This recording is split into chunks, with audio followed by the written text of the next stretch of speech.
What's up, everybody? It's Mr. Talkbox. Check it out. You need to like and subscribe. Come on and catch a vibe. Boy, DOA playlist. Let's keep it funky.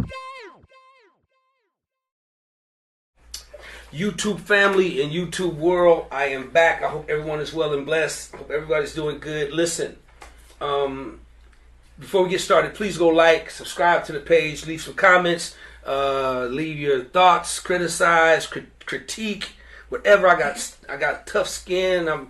You won't hurt my feelings. Well, you kind of could, but you won't hurt my feelings. But anyway, listen, today I am really, really excited because I'm joined by a very, very dear person that I don't know very well, but I'm going to get to know. We're going to get to know her together, right? So, but before I even introduce her, I want to show this clip of how I met her. I want to how I was introduced to her. I ran across this clip on Instagram, and I want to share it with you, and I want to show you why I had to make a connection with this young sister. All right, y'all, check this out.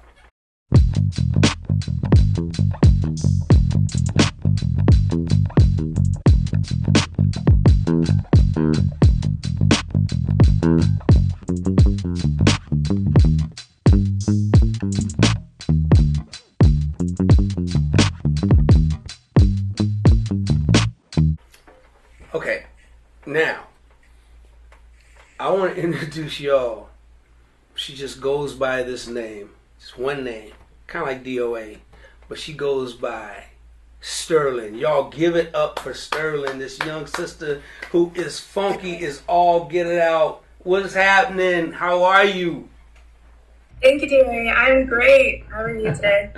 I'm good. I'm doing real good. Thank you for hanging out with me.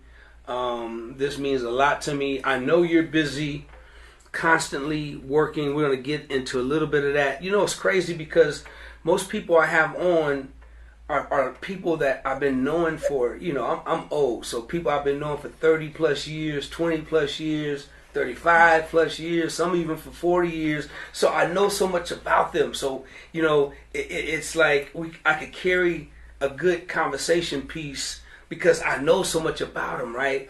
So having you on is it going to be a challenge for me because I'm just learning you. All I know is that you're incredibly talented on bass guitar. I don't know if I've ever ran across a sister as greasy as you. I mean, we're going to talk about where the grease came from, where your feel. Why are you so funky? Why are you so good? Why are you so great on the instrument? We're going to get into that. So I'm happy to have you here. No, it's my honor. Trust me, it's my honor sharing your story with me and the people that's a part of my platform. So thank you so much. Thank you, and I'm excited to be here. I'm excited to connect with you and learn more and meet you as well. Right on. So let's get into this. So we're going to talk about the clip in a minute. But first of all, where are you from? I'm from Brockton, Massachusetts, which is a decent sized city about 40 minutes away from Boston. So I'm from like a New England area, but my parents are Haitian, so I'm first generation Haitian American. Wow. Okay, so when did it start for you on the instrument? Did you start at a young age, or when did you pick up the instrument and begin to know that there was bass guitar? Or I don't know, you probably didn't start on bass. So did it start on bass with you? No, it did not. Bass was the last instrument that I picked up. I started bass when I was 18, about to be 19. I'm 24 now, so I've been playing for 6 years. And I started at the end of my freshman year in college. So, yeah. A late bloomer. That just goes to show that it's never too late. And I always tell people it is never, ever too late. Wait a minute. You've been playing bass for 6 years? Are you kidding me? Yeah, God is good. Yeah. See, You make me want to quit. That's crazy. That's crazy. Oh my goodness. For 6 years. So it didn't start on bass. And so where did it start for you again? Technically, I would say piano. I'm self-taught pianist, so Okay. I started when I was a kid. I would say self-taught classical pianist. I wasn't classically trained, but that was the music I was learning by ear. And then in fourth grade, like in the school program, I started playing saxophone, alto. I quit on and off, honestly, but that's where I got my formal music training to learn how to read and things like that, was through sax. So it started with piano, then sax, and then for like a second bass when I was like in middle school, but one lesson and I quit. It was a weird thing. And then I picked it up for real when I was 18, and then I took it serious at like 21. Wow. So now, do you? So you still must play piano incredibly well. So saxophone. Are you still playing these instruments, or are you just is bass kind of just the thing that you do right now? Yeah, bass is what I do professionally. I've done a few keyboard gigs, but like that's if every Boston pianist is out of town and sick and hands cut off, then you can call me to play keys. Like I'm your last call. So I mainly do bass. Sometimes I do keys. I don't play sax anymore because of TMJ and I have tinnitus. So I had to quit around like junior, senior year of college, and then I just stuck with bass. So bass, are you self-taught on bass as well? My ex, he kind of like introduced me to bass and threw me in the fire at his church. So he taught me like, okay, here are the frets, here's a major scale, here are numbers. Like I knew nothing. I was self-taught, but not in a way. I was like self-taught in my own way. The way I perceived music was just like very, very different. So I knew nothing about numbers, notes. Like I barely understood theory. So he just taught me the number system, basic theory, frets, and he just was like, here are the songs every Sunday. And I just would learn, and through every Sunday service, I would get better and better learning song after song. So he kind of like gave me a start, but the rest was pretty much my own discovery. You said something a second ago. I'm real curious about. You said you perceive music in your own way. Because that's what you're thinking. I want to get inside your mind. So how did you perceive music, and how did you, in your own way, think about music? What do you mean by that? Yeah. So before I understood the music's the number system, like 1 through 7, that type of thing.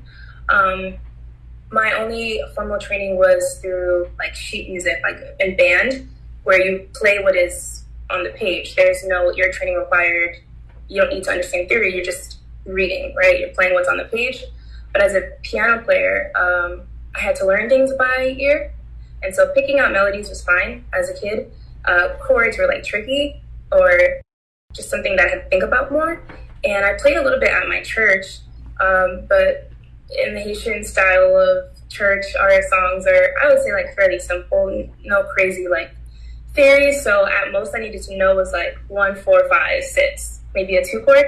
And so the way I understood that at 8-year-old, I knew the 1. I didn't not call it the 1, but I was like, this is home base. And I remember 5 was like, I am like launching, like that's literally how I would like learn it. I'm like home base.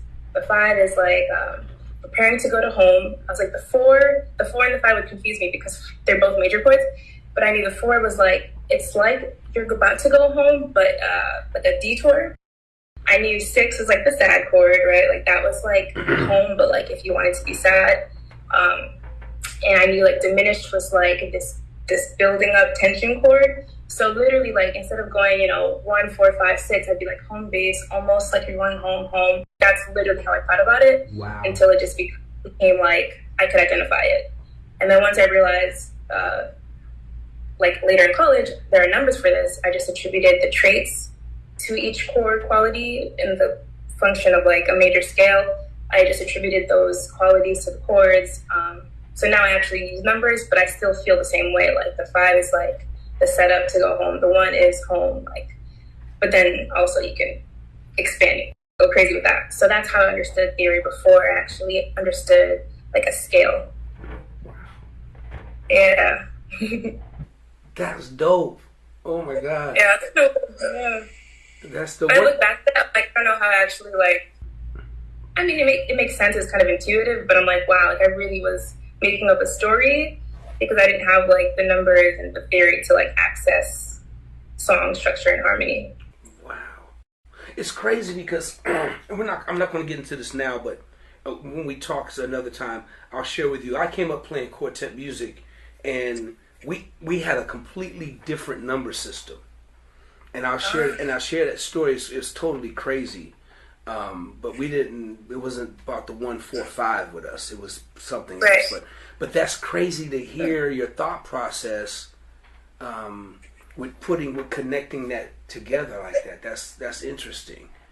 That's it. I hope people are watching this because it's important to get into society. When you find a great musician, try to get into what they think about, not just what they're playing. I mean, you probably can never use what they play with what you play, but understand what they're thinking about when they're playing it, and then you can use their thought process. It always works.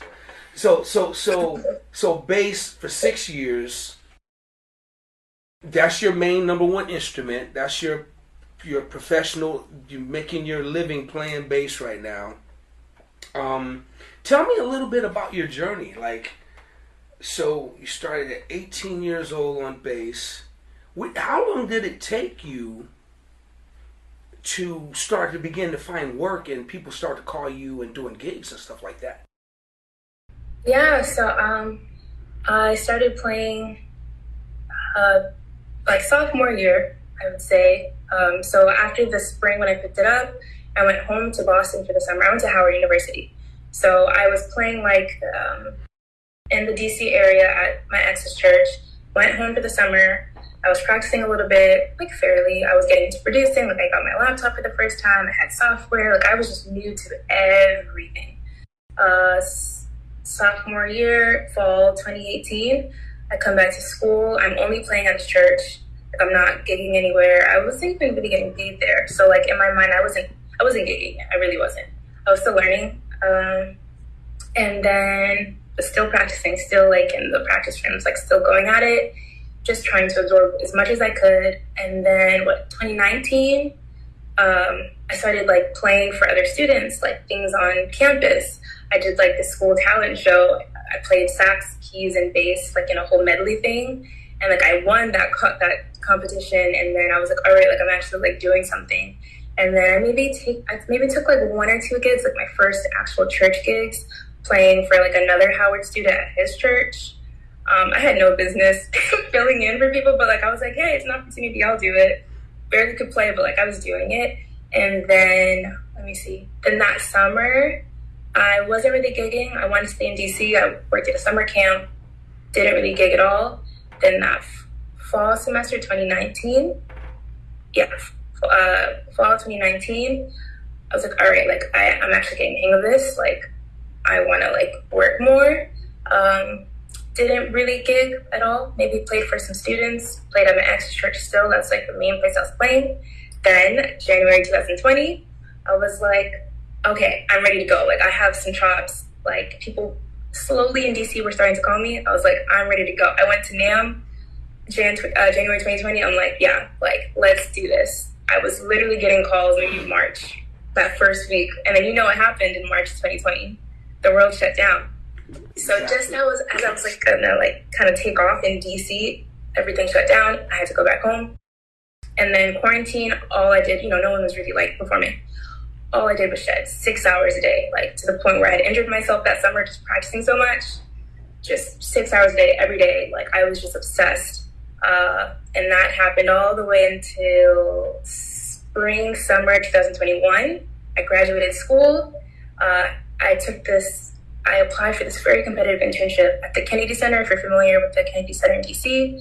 Music administration, I was like, this is a great stable career in music, right? Like you can work on the music admin side.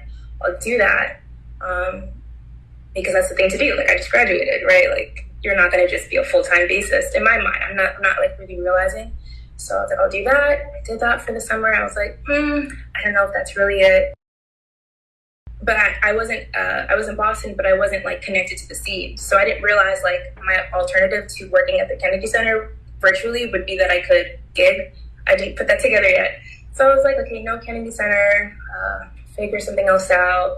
I applied to be the executive director for the Boys and Girls Club. A dope, like, big girl job, right? Like, music related. I applied, went through 3 rounds, had my final interview with the CEO. I got it, the job. But before I could start, someone had hit me up from DC saying, do you want to play bass for the theater show for the musical Rent? And I was like, yes, this would be dope. So I was like, so sorry to waste your time with all these interviews. I can't accept this job because I wanted to do Rent.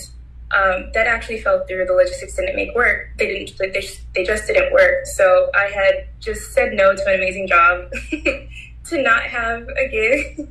And again, I'm not gigging. I'm not making money. I was living at home. And then I was like, well, let's try to like do music. Like, let's try to play. Let's try to do whatever.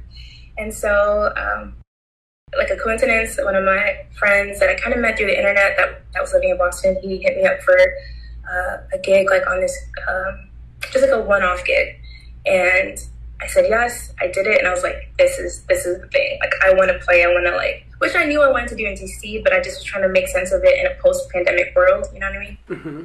So I did that gig, and I was like, yeah, this is it. And so slowly started gigging in the Boston area, like the wedding, corporate. Every kind of city has that industry of, you know, doing weddings, corporate stuff. So I started doing that, posted videos on Instagram, got the call to play for a major artist, Brent Faiyaz. He's like an R&B singer, if you're familiar with him. I did that for like 7 months. And so at this point, I'm like, all right, I'm doing this thing full time.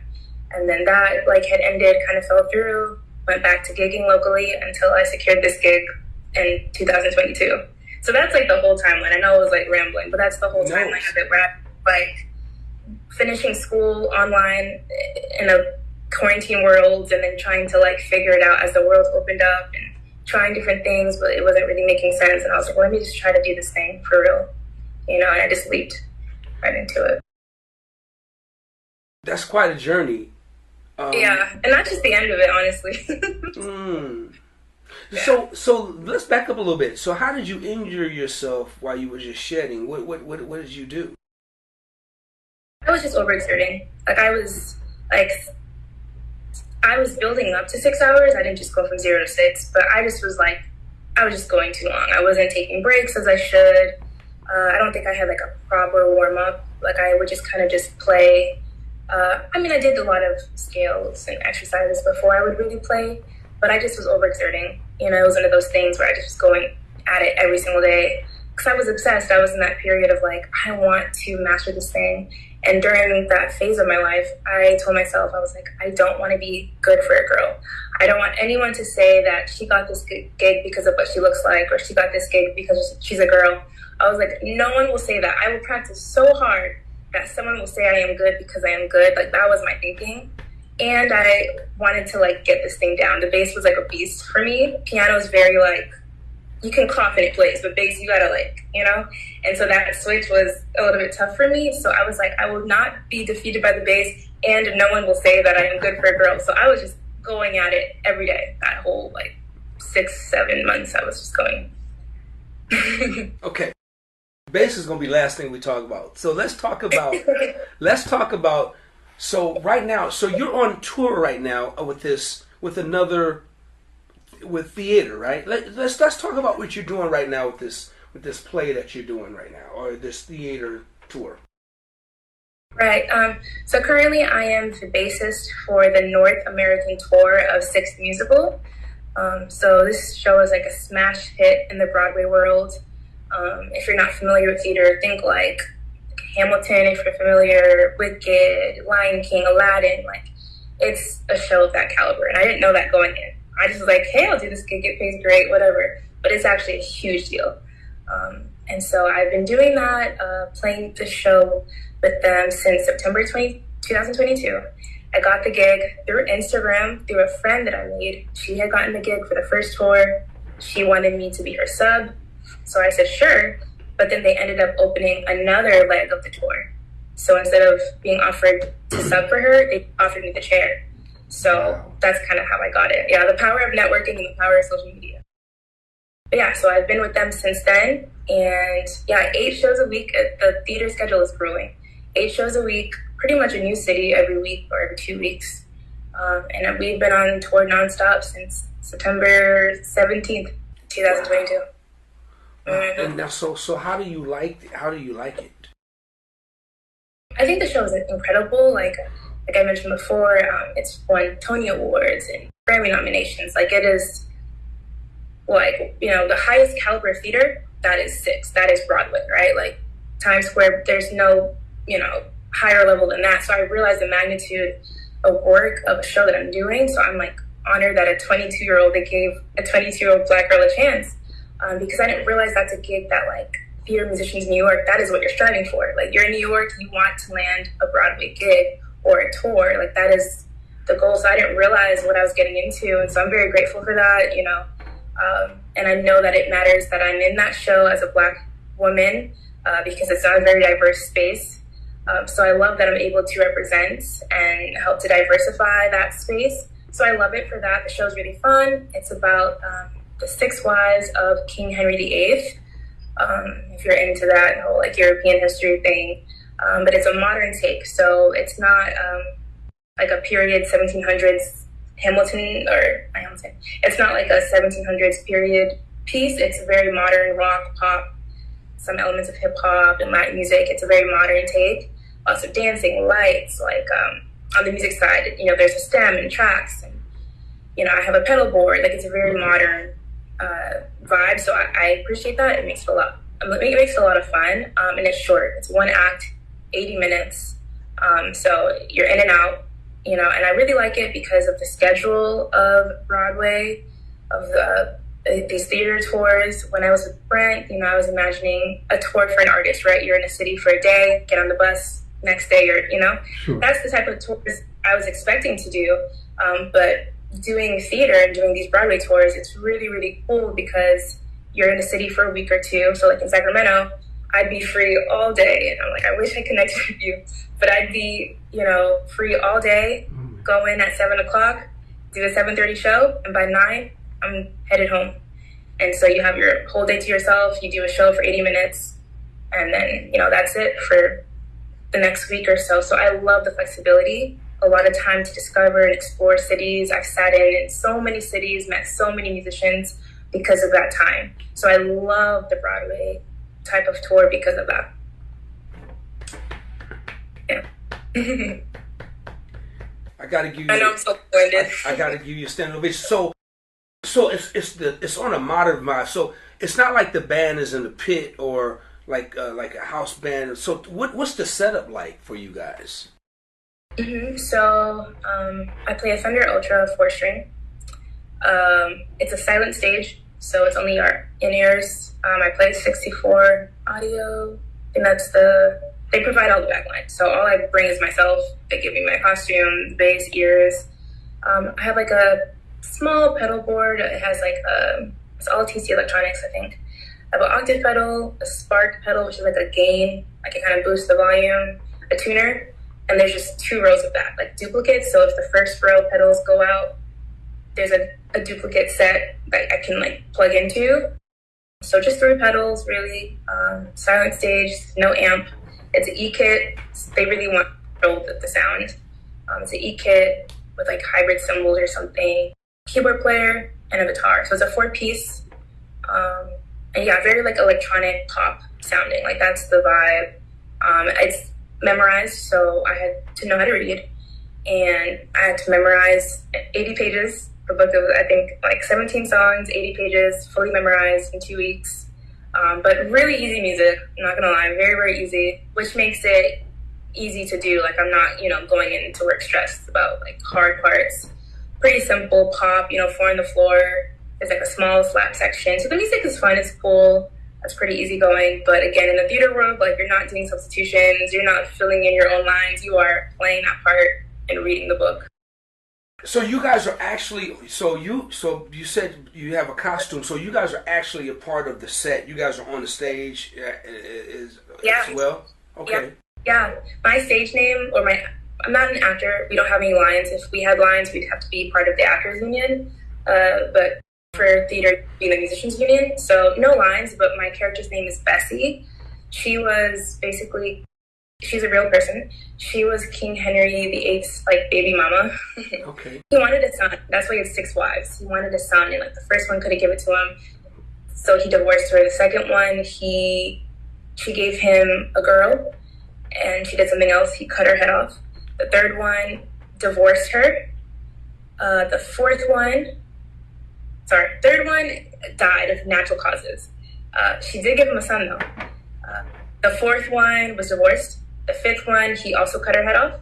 That was a thing back then. White folks are, just crazy. And then the sixth wife survived. She survived, so he died while they were married. So he had 6 wives. It's a true story, you know what I mean? Like, this is legit history, which is why it's so popular, because it's like such a funny take on legit events that happened in, world history. So I am Bessie, the baby mama. I did give him a son, but because I wasn't married to him, he doesn't count as an heir. So that's like the backstory. Gotcha. So now, do you get a chance to go home much, or is your life constantly on the road, or is it every day? How often do you have to work? So it's like a union contract. So we get 2 weeks of paid vacation, and then you can take personal days, but those are kind of tricky. So I get 2 weeks off a year, and then if I can get coverage for a sub, then I can take personal days, but those are hard to do. So 2 weeks really. Sometimes tours will schedule layoffs, which are just like weeks off or a month off. But this tour, it's been straight through. I think in September 2022, when I started, we had 1 week off in October, and like we had Christmas off. But that was 2 years ago. This past Christmas, we worked. New Year's, we work holidays. It's every day. Yeah. That's interesting. It's gotta be, brutal. Definitely your schedule's brutal, but you gotta love it because it is different. You're right. I mean, to be able to go to a city and be able to hang and not have to worry about, just jumping on and off a tour bus. I mean, that it's two different things. So that must be fun. You get a chance to kind of really see the city, meet people, establish friends, and you said you met a lot of musicians and oh my God, yes. Yeah. And so that must be pretty cool. That's a blessing. That's a blessing for you. Yeah, no, I'm honestly so grateful. It was the perfect tour for someone like me. I love to explore culture. For me, I don't want to get too deep, but I told myself when I got on tour, I would find live music in every city, because I am a pretty free spirit, and the regimen of playing the same thing every night, 8 shows a week, is like a lot. And I was like, I won't survive. I was like, I will not survive if I only play this show and I don't do anything else. So my goal was to see live music in every city. I broke my streak after 50 cities, but I did 50 cities, and I feel like that's very fair. Wow. So cities like Houston, Nashville, Dallas, Phoenix, we did Alaska, we did Anchorage. I would go out, whether it be on the internet, on Instagram, go through hashtags, I would find an event and at least go and listen. And then if it was a vibe to play, like a jam session, then I'd play. But I would do that for every city. I've met so many musicians. I'm so grateful for the network of folks that I now know. And I know if I were to ever go back to these cities, I have folks I can hit up. I still keep in touch with a lot of folks that I've met. A lot of people I knew on Instagram first and then would meet. Charlotte, West Palm Beach, Naples, it's just everywhere. Wisconsin, Detroit, St. Louis, did I see live? In Sacramento, I went to San Francisco for the day, so I kind of cheated. I went to go play in San Francisco, but I couldn't find anything in Sac. I was looking for live music, and I had some folks that I knew. DJ, the bass player. DJ, he's like a young, maybe around my age. Okay. I hit him up, asking, I was like, hey, I'm in your city, but it was just hard to find something. Wow. In those weeks out there. But I went to San Francisco and I found music. I met some of the jazz kids over there. Okay. I really try to go. Yeah. Well, that's cool. That's really happening. That's really happening. Now let's go back to this bass thing, because Yeah. you mentioned that you wanted to master the instrument, and you just didn't want people to say, well, she's good for a female, or and trust me, and I'm just gonna say this to everybody who's watching and going to see this. Listen, this girl is a phenomenal bass player, just period, just hands down. I mean, she could sit down with anybody. It doesn't matter, and she's definitely incredible. You guys go. We're gonna make sure you have her Instagram information, all of her information. When you go and watch what she really does, just you'll understand what I'm talking about. This sister is really funky. So when I came across that clip, I lost my mind. I was like, okay. I don't know. I watched it. I don't know how many views you got, but I'm sure I'm responsible for at least 1,000. So this girl. Honestly, I received that because that type of I'm here for it. Drum and bass. I'm so here for that. I love me some just drums and bass, and I can just go. That's meditation for me. I love it. Your style of playing is so crazy. I mean, you got a different thing on that grease thing, man. I'm telling you, that's really, really funky. I mean, you are a real greasy bass player. Your style, your technique, the way you play, the fact that every video I've seen and I've studied you on, you on a 4-string, and to be that funky and that sound coming out, I'm like, okay, if I close my eyes, it sounds like a grown-ass man playing. I'm like, okay, who the hell is this playing this bass that's so funky? You have a hump. You have a really serious. Me and Chucky Booker was talking about you. We talk about you all the time. And you're just incredible with it. Now, you have to tell me, as a bass player, I know you self-taught, but who did you study coming up, and how did your whole thing come about? Well, tell me your thing. Yeah. When it comes to that type of playing, I feel like the bass players that come in mind are Pino. Pino Palladino is a big one. And James Jamerson, not because of that exact style, but the idea, the start of that idea. So it studying him, it internalized that for me.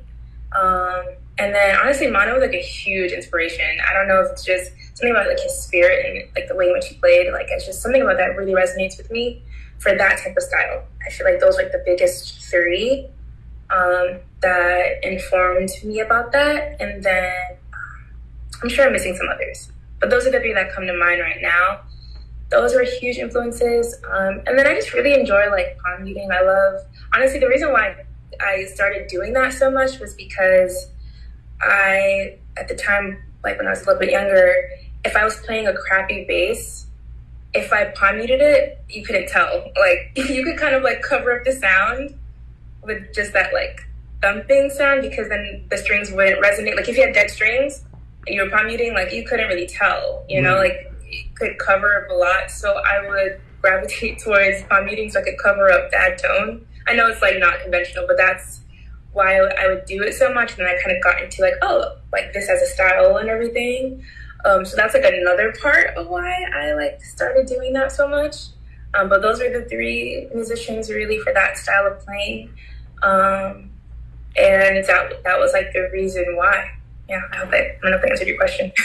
I mean, I get it, totally get it, and I see why.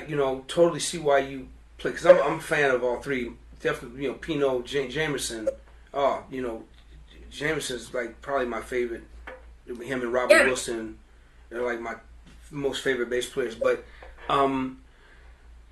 I love your style, because a lot of people, they thump and they slap, and that's cool. That's what you do. That's what you do. I remember, me coming up as a bass player. I was doing a lot of slapping and thumping in the 80s and the 90s, and coming up, and I don't even know if I could play like that anymore, to be honest with you, because don't play like that anymore. So I noticed that you get your things from your fingers and your tone and everything and your sound and the way you play. Your grease comes from you really rely on your hands to create your style of music and your tone. I think it's incredible. How important is that? How important is that part to you? Oh, it's incredibly important. And I remember I was like subbing in for a friend one time, and the MD, he was like, I really like your playing because you use all of the bass and you use your fingers for like all of the things. Meaning, we bass players generally don't use a bunch of pedals. So like your only tone is the bass. You have, I play passive bass, you have your pickup settings, so you can alter the tone there.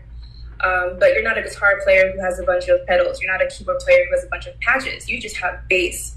And so in my way of like exploring sound and tone, I would experiment with like finger techniques, just finger style, palm muting, slap bass. I would experiment with where on the strings I play, whether it was over the neck, if I wanted like a sub bass, key bass sound, or if I just wanted like a very neutral sound, playing right, evenly between the pickups to pick up knobs, pretty much flat, or if I wanted like a brighter bridge, Jocko sound playing by the bridge, like that's three different tones just where you're playing. Then you have all the settings of the knobs, pickups, if I want like more old school Motown feel. I play jazz bass, so maybe I want to like boost the neck pickup volume and put my tone all the way down, or have it wide open if I want like a rock sound and I want to play kind of like tinny, or if I love Jocko, he's probably one of my favorite. So like I really love that bridge sound as well. If I'm not like kind of greasing, I like that singing melodic, pretty tone with like that back bridge pickup, in my opinion. So like I would on gigs play around with all of that. Finger style here, like really intimate moments. Palm mute, maybe in a quiet moment. Let the notes really ring, like just full open, warm sound. Or have a very, very percussive bridge pickup sound. Like I would do all three for different songs, different price songs, slap bass, palm mute. Like I would do it all. And I think part of that was just the exploration of like, what can the bass do? You don't just have to play fingerstyle the whole time. You don't have to have your tone settings and EQs on one thing the whole time. Like there's a lot you can do before you introduce pedals. So it's incredibly important for me that I like maximize the bass and all the sounds that you can make with it. Because one, it's fun. It's the thing I love to do. This is the vessel of choice, bass, and I'm the vessel for it. God uses me to play this thing. And so I'm like, why not maximize it? Like it has so much to offer. It's my favorite sound. I love the bass. And so part of that is being diligent about how I use my fingers. When do I use it? Like the practice of when to play these different type of finger techniques. So I really practice like honing in each of those techniques. You just broke that way down for everybody. You just broke it down just so beautifully. That's just great. Yeah. And everything you're saying, you definitely know what you're talking about. And so when I first saw the clip, my first clip of you, I thought to myself, I said, okay, she grooves so hard. I mean, you groove so hard. I mean, I was blown away. I was like, so I gotta ask you, where you get your groove from? Why do you groove so hard? How can you groove so hard? Why do you groove so hard? Where do you get your groove? Because it's so thick and deep and gritty and funky. I'm like, okay, I gotta talk to this girl and get some answers. So, how do you groove so hard? That's such a funny question. Well, I'd like to think I groove so hard, honestly, because of, I would say, my culture. Like I mentioned before, I am first generation Haitian American. My parents came to the States as adults. So the music I grew up listening to was like Haitian music, specifically the style of compa and zouk, which is like our jazz music. It's a mixture of like Afro-Latina groove, like Cuban music with like African rhythms. but the instrumentation is very much so, it mimics like early African American styles of playing, like with horns, big bands. Like if you look at early Haitian music, it is like almost identical with like early jazz and like Charlie Parker and his lines, and you can see that in the music of like early Haitian jazz musicians. So it's like a blend of all of that. There's some funk too. A lot of, I guess, Haitian players in the 70s, 80s, when slap, was like just really a thing, you will hear that in music as well. So that was the music I really grew up on. It's that syncopation, that Caribbean, African feel. And to me, the spirit of that is no different than like funk. To me, it's all like expression of Africans. Like it's all, we're all part of like that diaspora. Haitians are descendants of slaves that were from Africa, as are African Americans. Like we all kind of come from the same source. And so our music manifests differently, whether it's African Americans, Afro-Brazilians, Afro-Cubans, Haitians, Jamaicans. Like our music each has its own flavor, but that groove, that feel, like nothing can take that away. 400 years of some of the worst events in history can't take that away. So I think it translates so beautifully as a Haitian Caribbean player into African American genres, because if you have that spirit, you can get into the funk, you can get into that. And then more specifically with compa, I love it so much. It's probably my favorite genre to play. I should play more of it on my page. But for me, I love compa. It is just such a cool, sexy, laid back genre. Like that's just the way I can describe it. It's quite sensual music. Even the dances that go with compa are very sensual. And just that vibe is to me the essence of like Haitian music and groove. Like our rhythm sections will be like a drummer and like a 4-piece percussion, and that's the unit. And then as the bass player, you're just the anchor. Like just how the gestures I'm making, that's literally like just how it goes. And Haitian music, bass players, you're not overplaying. You're not like licks are not a thing. It is 2-5. Like it is a on the kick type of thing. That is the approach. So having listened to that all my life, I guess it would make sense for why it would translate into other genres.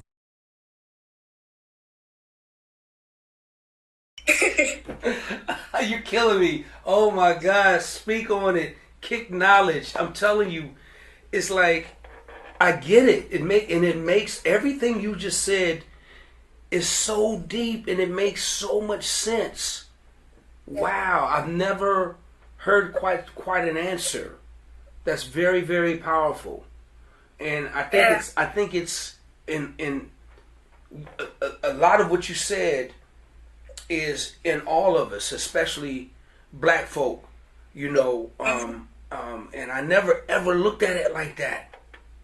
It's the struggle, it's the pain, it's the suffering, it's it's the thing that makes us great, and that makes so many great. And it's that rich heritage, and it's those Negro spirituals, it's those old Dr. Watts, it's those things that just, everything you just said is just unbelievable. It's beautiful.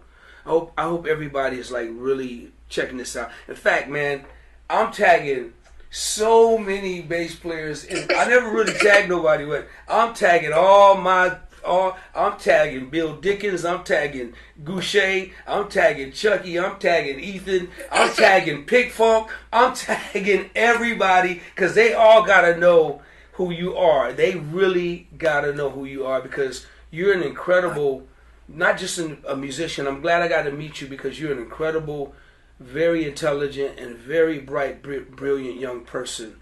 And I'm so glad that we're having this conversation. This is a conversation like no other conversation I've ever had. Getting to know who you are and how deep you are with your gift. And you're right, man. God gave you an amazing gift, and you've taken it, and you're still so young. So I can imagine 25, 30 years from now where you'll be. And I know I definitely won't be here, but I can imagine where your life is gonna be, and the greatness and the genius that you're going to even discover more about yourself, and that's going to come out as you grow in your career and other things. Now, are you writing and producing as well? You mentioned your laptop. Are you into production as well? Yes, I definitely have spent a lot of time in production. I don't have anything out, and honestly, I may not have anything out for a while, but I have written quite a few things. Okay. My degree is I started as bio. I switched to music composition and theory. So like my final project to graduate was writing, an entire program of classical works. So I like to produce, but I also love writing like neoclassical music, especially for piano, strings. Like that's kind of my thing. So hopefully in the future, there will be some of that, the funky side of bass playing and like modern music, but also I'd love to share some of like my compositions as well. But yeah, that is in the works, but might happen for a while. Any compositions you may have, I would when you're ready, I would just love to listen to them. I'm curious what that side of you is like. So do you have your studio out on the road with you? Are you able to sit down and track in your room? Yeah, right behind me I have one monitor. I used to carry two, it's just too much. I have like one monitor, my interface, my laptop. The show, it travels on 5 trucks, so I was able to get a MIDI keyboard on there, my personal bass, and like all this stuff. So I have a small setup that I bring from hotel to hotel. Good. And so I've been able to do a lot of stuff. I have my mics and things like that. So yeah, I'm able to do stuff. But yeah, hopefully when I go back home, I can make a plan of like, okay, all this stuff I've made, what do I actually want to like put out? And I guess my thing, like my struggle, you didn't ask this, but the thing I've been trying to figure out is for the music I want to put out, like what do I want to say? And I just haven't been able to figure out what I want to say.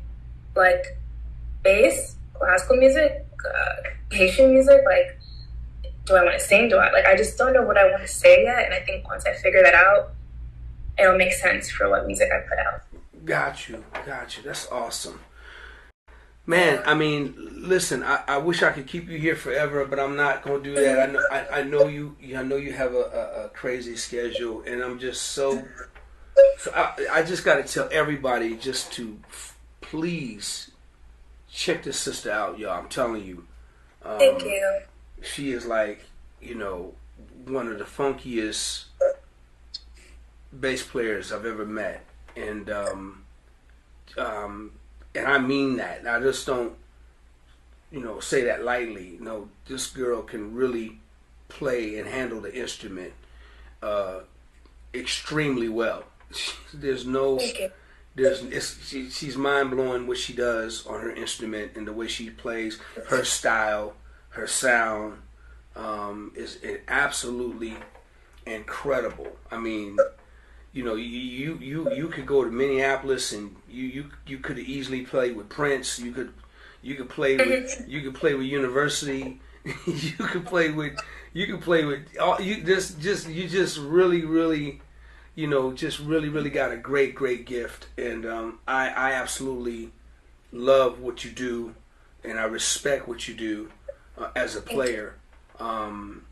As a musician, I would love to see you and Ella Fine go in the room together, just like y'all doing something real funky. Oh man! In fact, I gotta tell her that y'all gotta hook up or something. Just do something, because that to me, she's one of the funkiest on the planet. What she does, and you're one of the funkiest on the planet with what you do.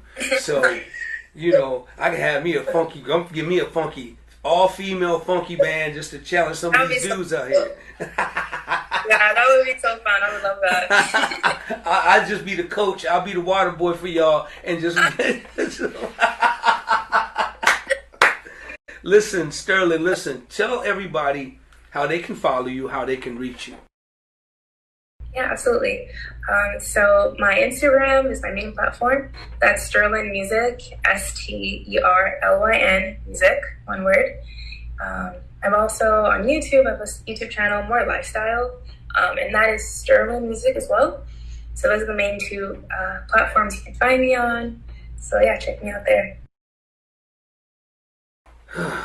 Man, y'all please, like James Brown say, just go and follow this sister. You can go check her out, and then let me know. Y'all gonna say, D, you were telling the truth about every word you were talking about. I'm not just making this up, y'all. You guys got to go check this young lady out. She's super dope, super talented, and and just incredible. So, but before I let you go, I got to ask you my last final question that has everybody.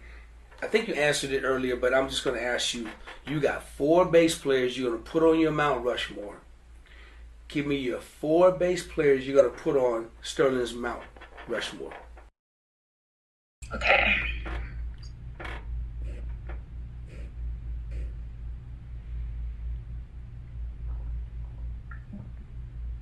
Okay. I'll say Jaco Pastorius. Esperanza Spalding. She was a big influence why I started, honestly.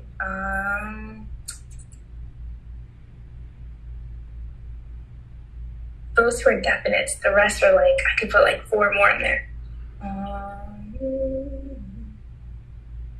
I'll say James Jamerson. Honestly. And I'm gonna think about this. You could cut this out or fast forward. I would keep. No, I'm gonna keep it all because this is a difficult question. If you, okay, I'll give you 4 more. No. I'll give you 4. Okay. I'll say Montano. I will say Montano. Yeah.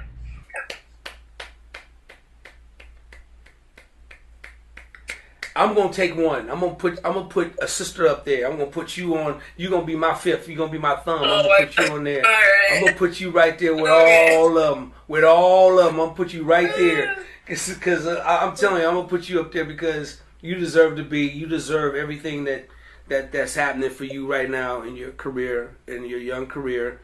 Only 6 years on bass. Oh my gosh, that's crazy. I still can't believe that. When I was playing bass for 6 years, trust me, I was very just mediocre. I was okay. I played a couple of notes, but 6 years playing the way you play, Yeah, I mean, I'm God. still growing, but I owe it all to God, honestly. Like, Absolutely. This is what you wanted to do, and like, out of all the instruments I tried, this was the one that like felt right, like my calling, and this is just what you wanted me to do. And so I'm grateful that I'm able to do what I do now. I don't take for granted my age and everything. I know it took a lot of hard work, a lot of hardship, but yeah, I'm just grateful for the opportunity and grateful that bass chose me because it's like the best. My biased opinion is the best instrument. So well, I'm with you. So we both gonna be biased together. I'm with you. There's nothing like it for me. Listen, I'm so glad and thankful that you hung out with me. It's really good to meet you. Keep doing your thing. Keep getting great at what it is you do. And yeah, just keep mastering that bass guitar. I'm sure people won't look at you and say, hey, for a female you're pretty good. No, I don't think so. I think you're gonna say, for a bass player you're awesome. So thank you. And I think I really appreciate your support and kindness and like your genuine encouragement. Like that means the world. And like you are such a accomplished, such an incredible musician in person. So to hear this from you and to even sit, in this Zoom call with you to talk about this, like I'm honored. I'm so grateful. I respect so much of what you do. All my peers who also look up to you, like it's not for no reason. So thank you so much just for your support and this interview and the time that we had today. Thank you. And the next time you come to SAC now, come on now, stop playing. I will. Stop playing now. Next time you get close, you let me know so we can get together. I'd love to meet you. All right? We'll sit down and we'll jam and you could, you can just, show me your groove, girl, because you got a groove and a half. I gotta figure that part out. I'm learning, Listen, Thank you, I really appreciate that. And it's all my honor. I appreciate the words, but no, this is about you, and it's all my honor, and I'm so glad that you joined me here today, and answered the call. I really appreciate it. That you're down to earth. You got a great head. You're not bougie. You're not stuck up. You have a really kind spirit, because you could have said, "What's this old dude? Man, please, man, leave me the hell alone." Not the DOA. Come on. I'm not interested. I don't. Heck no. Oh, not for the DOA. Come on. No, I'm just playing. Listen, I appreciate you. I'm gonna be praying for you. You keep getting better. If there's anything I can do for you, anything, or you just let me know, okay? And if God's willing, I'll do my best. And you can pick up the phone, call. Let's talk base. We can talk about whatever. And I wish you well, okay? I wish you well and good health. All right. Thank you for hanging out with me. Thank you for hanging out with me. I really, with so much knowledge, so much information, just great. And I am tagging a bunch of people, attaching a bunch of people to this interview, because they gotta.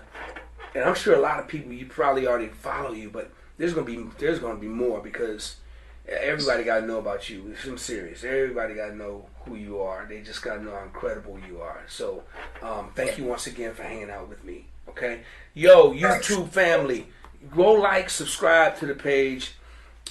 Hit the like button, hit the subscribe button. Like I said, leave a comment. You can criticize. You can do whatever you want. Let me hear from you. Especially, with this incredibly talented sister that y'all see right here on this. Y'all see her right there. Y'all see that lady right there hanging out. All right, y'all hit her up. Go follow her. Become just a good fan and friend, and support her and watch her journey. All right, y'all give it up for the one title. It's like Prince. It's like Usher. It's like Luther. It's like it's like Teddy. It's like James. Y'all give it up for my sister. Right? This is Sterlyn. Y'all give it up for her. Sterlyn, thank you so much. Thanks so much. Thank you.